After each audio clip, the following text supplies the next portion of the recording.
livelihood depends on the movements of whales and sharks. You should not pretend that you are one of them. You're not an apex predator, vulnerable to recurrence. Government has been forwarding from Seth to Brent on why middle powers that try to swim alone risk being dragged by the forces beyond their control.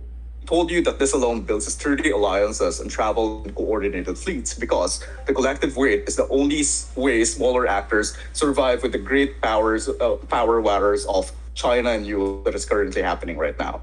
Clarification: this debate is not about undoing Brexit. This debate is given the escalating uncertainty and geopolitical conflict. This debate is about how do we reallocate strategic priorities, the EU or on op comparative, like other external countries, which is say ASEAN, of which, is still unlikely in their side on why ASEAN country is being directly comparative here, especially EU has relationship with ASEAN, and also at the same time, ASEAN is controlled by China. So I'm not quite sure what's happening. Note, Joseph already stated that EU regretted Brexit. The inclination to win them back economically through partnership exists. Just listen to their parliaments, for instance. Second, in itself, UK should regret this. This is a world where all of the aftermath of it happens, like economically, they're failing afterwards, after the Brexit. So, third, we have proven to you that the world needs a unified European continent insofar as this kind of creates regionalism that protects them from all of the current problem with the tariffs and the current rate of protectionism that happens with China and US, for instance. And this is the most important yardstick in this debate. The primary response to this is that Brexit happened, and just within UK's relationship with EU is infirm. I'll deal with this first. The first part of the claim is that it's hard to realign UK to EU. This is untrue. You should still have the economic relationship from UK right now to countries under EU with status quo. The question of this debate is whether we should expand it or not. This defeats the dismissive attempt of opposition to respond on the basis of weight, because they assume that it doesn't exist. I've already told you that it's far better in terms of your proximity because it unlocks the procedure of success within the trade relationship to begin with. And that is the comparative that remains untouched in op. We still take them on the account of compounding economical account. Note, when Brexit happened, UK has been feeling because of the current realignment that they're doing. This problem remains unfixed in opposition, and they will continue on this false strategy that still compounds over time on why UK is failing in their GDP.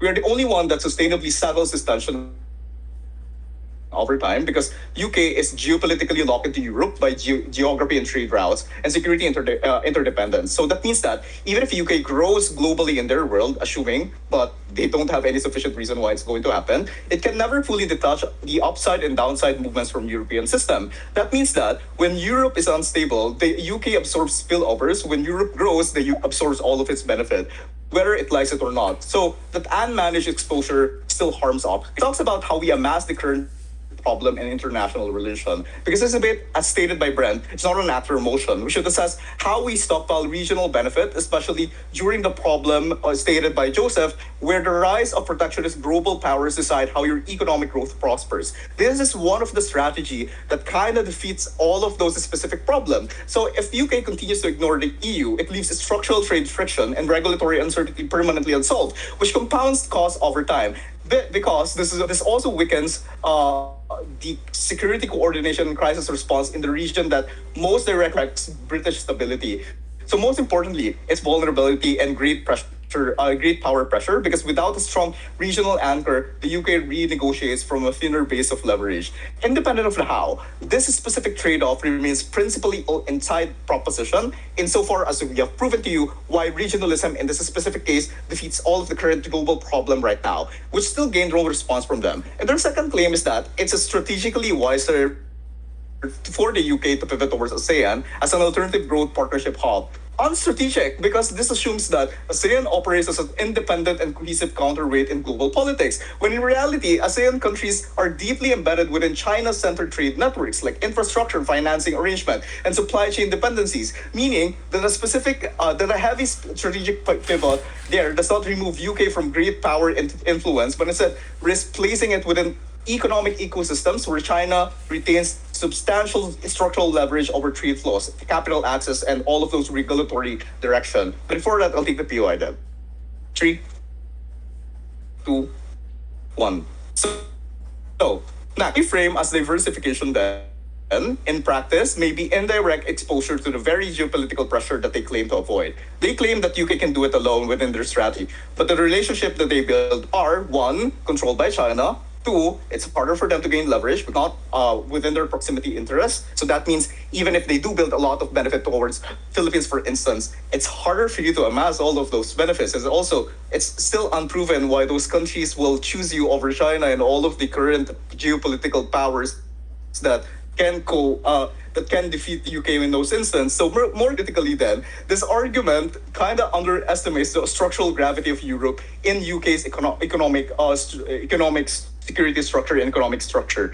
Because trade volume, regulatory interdependence, and all energy flows and defense coordination are overwhelmingly shaped by geographic proximity and institution integration, which means that no amount of outward facing ambition can erase the fact that the friction within Europe generates immediate and compounding costs, while the distance from ASEAN necessarily produces all of those logistical and strategic barriers that limit the scale of integration achievable in short to medium run. Finally, it's contradictory to their framing because this constructs a false binary between regional consolidation and the global outreach, when in reality, EU in itself actively cultivates trade and cooperation agreements. So I'm not quite sure why the direction of that benefit is still exclusive inside opposition. We still amass them. So this means that stabilizing its most consequential relationship first, the UK, strengthens its leverage in all of those theaters, whereas their model disperses the political capital across the speculative partners while leaving the most structurally significant tension unresolved,